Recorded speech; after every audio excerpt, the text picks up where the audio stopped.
All right, we're coming to the good stuff now. I want to put in a little bit of Old Bay seasoning.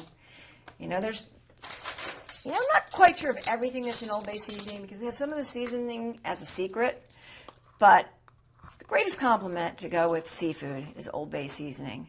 I'm using just a little less than a teaspoon, but I'm going to give this a taste as I go.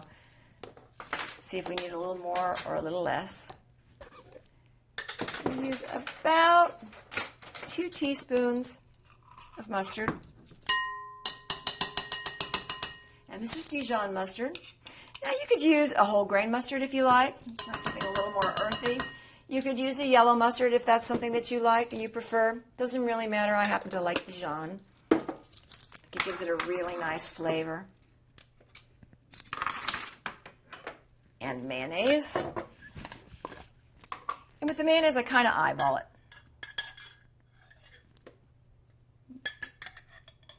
2 healthy tablespoons. Got a little bit on my fish here. And I'm going to start to slowly add some of the lump crab meat. And I'm being really careful as I'm putting this in because it's so delicate. Okay, let's give this a stir. Now, if we were making crab cakes, I would go ahead and use an egg as a binder.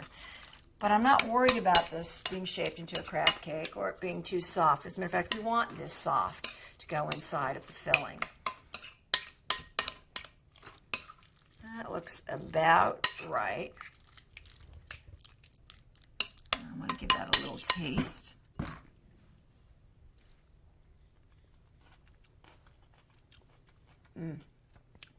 Use a little more crab.